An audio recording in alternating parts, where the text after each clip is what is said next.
Vigencia de la teoría crítica en el campo educativo.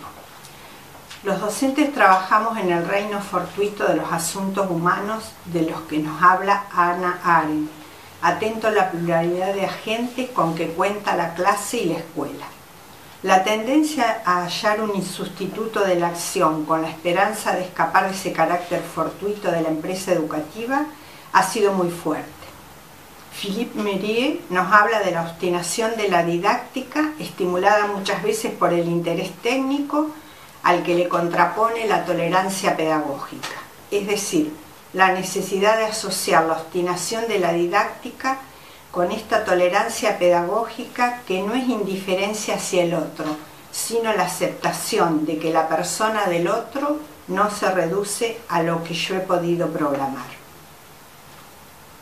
En las últimas décadas hemos tenido que hacer frente a nuevos problemas y dinámicas en el ámbito educativo. Globalización, pérdida de valores, rápida desactualización de contenidos, presión por la rápida incorporación de la tecnología, situaciones de violencia, sin lograr tener propuestas que permitan construir alternativas con las cuales hacer frente a los mismos. Se piensa que no hay libros ni prácticas que nos puedan preparar suficientemente para enfrentarlos. Por otro lado, pareciera que toda la teoría, por muy rigurosa y buena que sea, no nos alcanza para resolver los problemas prácticos que a diario se nos presentan en el aula y en la escuela. La influencia de la Escuela de Frankfurt en las humanidades o en las ciencias sociales ha sido dominante en la escena intelectual alemana contemporánea y comenzó a hacerse notar paulatinamente en el mundo angloparlante. Sin embargo, su impacto en la teoría educativa hasta hace unas décadas era casi mínimo. Preciso reconocer que diferentes didactas nacionales, latinoamericanos e internacionales, Barco, Díaz Barriga, Becker Soares, Jimeno Sacristán, Contreras, José Domingo, Grundy, Sirley, iniciaron el camino para acercar la teoría crítica de la Escuela de Frankfurt al análisis de la práctica de la enseñanza y de uno de sus objetos más preciados, el currículo. Se construyó así uno de los enfoques de la didáctica, ciencia que entiende y se ocupa de ambos objetos, la didáctica crítica, así llamada, en oposición al enfoque tecnicista predominante en la década de los 70. En el primer caso se desnudó el carácter ideológico de la práctica de la enseñanza y en el segundo el carácter ideológico de los contenidos, el acriticismo y la distorsión y ocultamiento de la realidad social. Comparto con Rodrigo Josquis que hoy la teoría crítica posee una buena posibilidad de captar los problemas actuales de nuestra sociedad. El presente trabajo significará un esfuerzo para recuperar algunos de los aspectos ya trabajados de la misma en el ámbito educativo, lo cual nos permitirá redimensionar la situación pedagógica y descubrir en los autores de la tercera generación nuevas posibilidades para vincularlas a los problemas del actual contexto social y educativo. Algunos antecedentes. Siguiendo a Josquis, la denominación de teoría crítica proviene de Max Horkheimer, que en 1937 la utilizó para hacer una distinción entre las nociones de su nueva propuesta teórica y las de la que él mismo denominaba la teoría tradicional.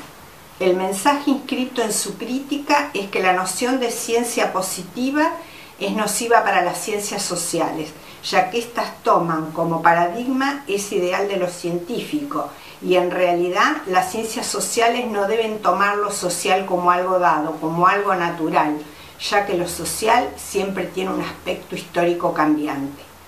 En este rumbo, Susana Barco, en 1973 en Argentina, da inicio, así reconocido por los profesionales de la didáctica, a la didáctica crítica, utilizando estas nuevas nociones para analizar la didáctica vigente en nuestro país en ese momento.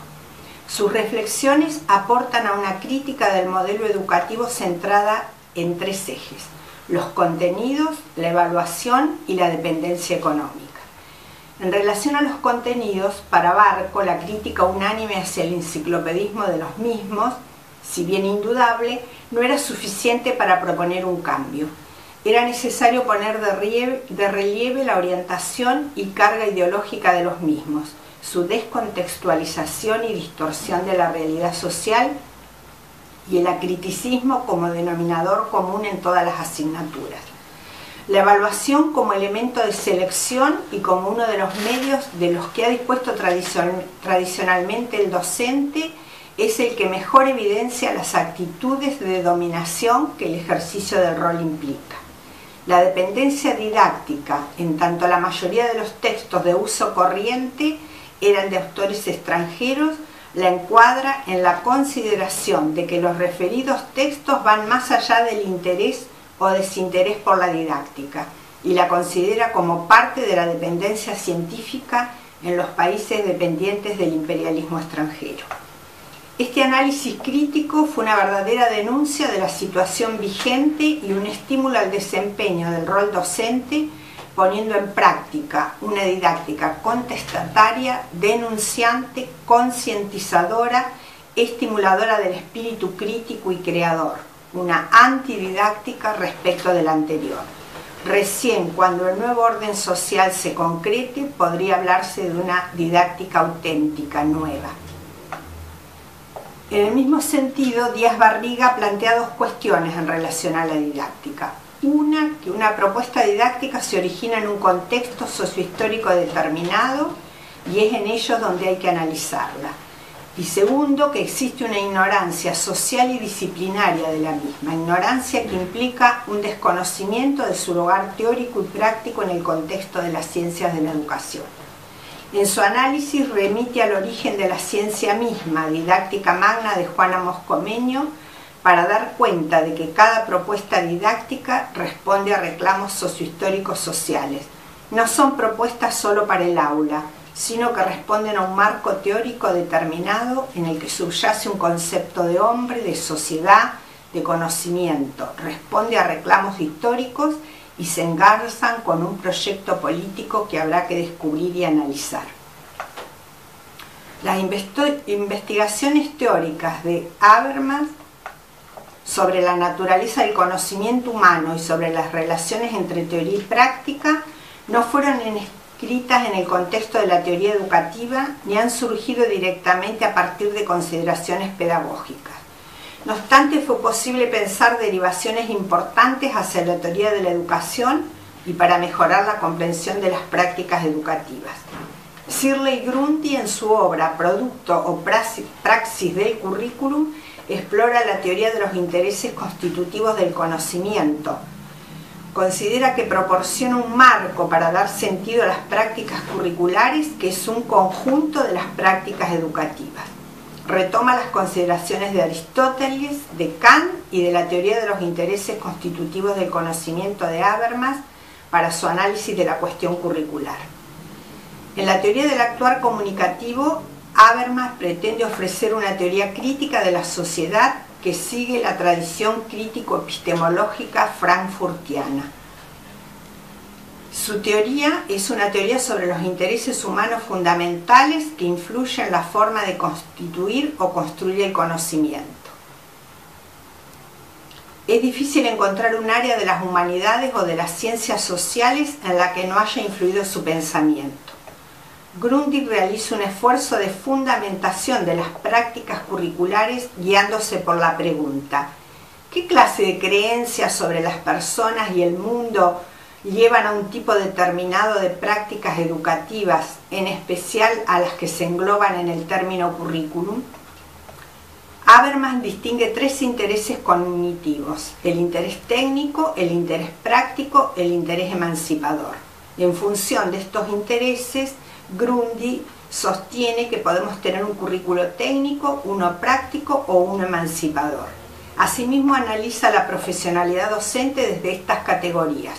Precisamente para Grundy, el resultado de la profesionalidad es la acción práctica. Explora la naturaleza del trabajo de los docentes cuando se constituye en un intento de huir del ámbito de lo fortuito, constituyéndose en acción productiva. En segundo lugar, cuando se abrazan a la incertidumbre y se sigue una acción práctica. Y cuando se hace necesario un modo de trabajar que reconozca la posibilidad de distinguir entre diversas áreas de la práctica curricular en las que es adecuado trabajar de acuerdo a reglas o ejercer el juicio, y aquellas áreas en que los intereses ocultos a favor de la dominación hacen que los del último tipo se incluyan en el primero. Esta última forma de trabajar constituye una forma de praxis emancipadora. La preocupación de Contreras es introducir una perspectiva crítica desde los aportes de Horkheimer y conjuga una clarificación conceptual, una diferenciación de los campos abordados y ahonda en las concepciones ideológicas, sociales y políticas que sobre la enseñanza llevan asociadas. La enseñanza, el currículum y el profesorado constituyen los tres núcleos básicos, tanto para la comprensión de la práctica de la enseñanza institucionalizada como para el análisis del desarrollo de la didáctica. En relación a esta última, sostiene que se requiere que la didáctica adopte en el más clásico estilo frankfurtiano una posición que le permita tomar conciencia de sí misma y de la enseñanza que ayuda a producir y reproducir. Esto supone, por una parte, tomar como una de las tareas fundamentales lo que podríamos llamar la desnaturalización de la enseñanza, y para realizar esta función y poder tomar conciencia crítica de la misma, que ayuda a producir y reproducir, es necesario que la didáctica se guíe por una idea de emancipación y justicia social que vaya más allá de los fines internos propuestos por los procesos de enseñanza-aprendizaje, de tal manera que les dé sentido a esos fines y que los sitúe en el marco del entramado social en que tales procesos ocurren. El compromiso de la didáctica con la práctica de la enseñanza debe ser un compromiso con las acciones educativas que son justas y que se emprenden para promover la justicia social y educativa. El profesorado, en esta perspectiva, no tiene otra opción que comprometerse, que tomar postura, y este no es un dilema técnico, sino moral. La cuestión de cómo puede ser posible darle un sentido a la escuela de manera de hacerla crítica y cómo hacer la crítica para hacerla liberadora es justamente el desafío de la didáctica crítica, el cual no se logra de una vez y para siempre, es una construcción permanente que debe perseguirse con cada generación. Como sostiene Habermas, la vida en una sociedad inmanejablemente grande y cambiante no permite ni un proceso de cartografía perfecto, ni tampoco una completa coordinación de los mapas. Esto significa que los miembros de la sociedad tienen que estar aprendiendo constantemente algo sobre ella. Lo mismo la sociedad que sus miembros se encuentran en un proceso perpetuo de autodescubrimiento y autogeneración. Nuevas reflexiones. ¿Cuáles pueden ser los aportes actuales de la teoría crítica en el campo educativo? Retomando las reflexiones insertas en la introducción de este trabajo, pensamos que el pensamiento crítico representa en la actualidad una vertiente fructífera en torno a la reflexión sobre la sociedad contemporánea y sus modos de dominación y explotación de unos hombres por otros. Salcedo Meno plantea lo siguiente: si en la sociedad contemporánea están presentes modos de control, dominación y de explotación, entonces el pensamiento crítico de Horkheimer es útil en el presente para la comprensión de la vida, en tanto compleja, contradictoria, desconcertante e irreductible a sistema o mundo de vida planificado y controlable. El trabajo crítico debe continuar desde una didáctica crítica que ayude a reflexionar sobre los nuevos modos de dominación y explotación presentes en la sociedad contemporánea, pero guiados por un ideal de sujeto y sociedad a construir. Nos encontramos como nunca antes ante una institución compleja, la escuela, en la que las contradicciones y los conflictos están presentes en las aulas, en el funcionamiento institucional, en las relaciones entre el sistema educativo y la sociedad exterior, en su organización social, política y económica, en las diferencias entre la cultura escolar y las culturas de clase. Una didáctica crítica podrá transformar este espacio en un espacio de oposición y de producción de nuevas formas de percepción, de entendimiento, de interacción y no solo de reproducción. Es necesario recordar a cada generación, tanto de docentes como de alumnos, que lo que parece que es un proceso natural que ocurre en el contexto de una institución natural es en realidad un proceso socialmente construido en una institución socialmente construida y un modelo sociopolítico también construido. Es cierto también que en los años recientes se han suscitado signos de una nueva barbarización de la sociedad y una irracionalidad acentuada, guerras civiles, odio racial, xenofobia, explotaciones y abusos de todo tipo, en especial de mujeres y niños, matanzas, fundamentalismos, todo ello en el marco de un autoritarismo sin límites. Por otra parte, la inquietud ante las limitaciones de los sistemas democráticos para responder a las demandas sociales, la incapacidad de los grupos dirigentes para elaborar un proyecto político viable, colocan a los jóvenes sin un futuro claro. Las ideas de Horkheimer cobran fuerza, ya que pareciera que anticipan el derrotero de nuestra propia contemporaneidad. Si reconocemos a Adorno, Horkheimer y Marcuse como referencia de la llamada primera generación, a Habermas considerado el autor central de la segunda, Honneth lo ubicaríamos en la tercera generación de la teoría crítica. Ya se han desarrollado los aportes que desde las dos primeras generaciones se ha hecho la didáctica, por lo que se intentará desarrollar con modestia pero con optimismo los aportes de Honneth que podrían iluminar la acción educativa.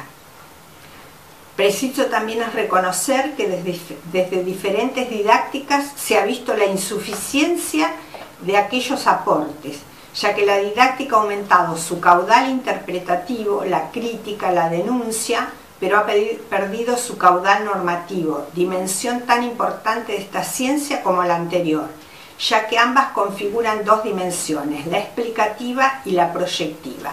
Una explica para comprender el proceso complejo de enseñanza y aprendizaje y sus condiciones, y la otra configura la parte no realizada aún de la misma en la propia práctica a partir de un ideal de sujeto y sociedad al que queremos llegar.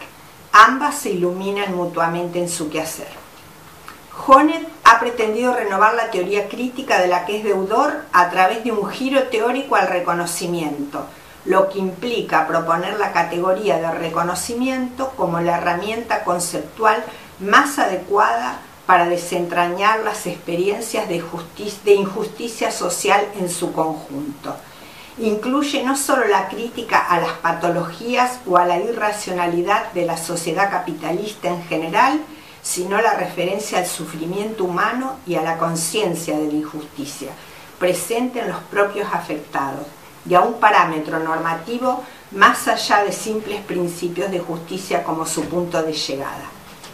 La fuente moral de los conflictos sociales se encuentra en la experiencia de los afectados por formas de menosprecio o falta de reconocimiento, el maltrato físico, la privación de derechos y la desvalorización social. Las formas de menosprecio no solo producen una limitación de la autonomía personal, sino que provoca el sentimiento de no ser un sujeto moralmente igual a los otros y válido, ya que no se le reconoce la capacidad de formar juicios morales.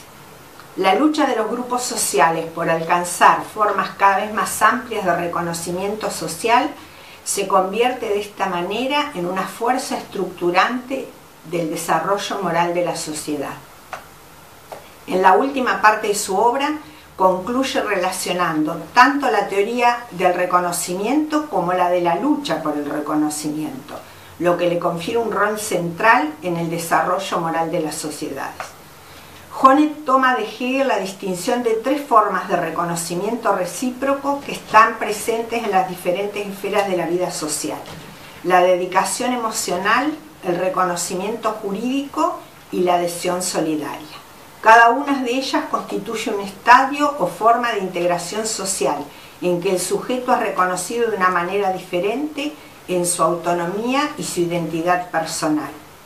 Desde este supuesto, Honneth ha elaborado una teoría de la autonomía en clave de reconocimiento mutuo, focalizada en la influencia de las relaciones intersubjetivas sobre las condiciones psicológicas de los agentes que son constituyentes de su autonomía.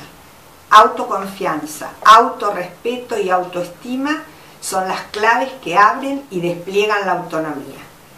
Entendemos que Honneth ha llenado de un nuevo contenido el concepto de autonomía, muy diferente al propuesto por las teorías liberales de justicia, desde una visión más amplia y compleja del sujeto, basada en la noción de reconocimiento intersubjetivo. Se trata de una autonomía relacional. Este contenido es posible lograr desde la educación, poniendo en práctica una enseñanza reconocida como actividad intencional y sociocomunicativa. La propuesta de Honneth implica valores sociales e individuales que la enseñanza como práctica humana y social puede y debe perseguir si queremos, como la Escuela de Frankfurt, una sociedad mejor. Como objetivo inmediato de la didáctica crítica, puede plantearse la larga y difícil tarea de cambiar las actitudes frente a diversas circunstancias, tanto por parte de los docentes como de los alumnos. Estimular la orientación al futuro en el sentido de esperanza, expectativa y búsqueda de otras metas. No faltarán las resistencias al cambio por obra de los condicionamientos previos. No hay recetas para su puesta en marcha, pero teniendo claro los objetivos finales, se podrán construir alternativas.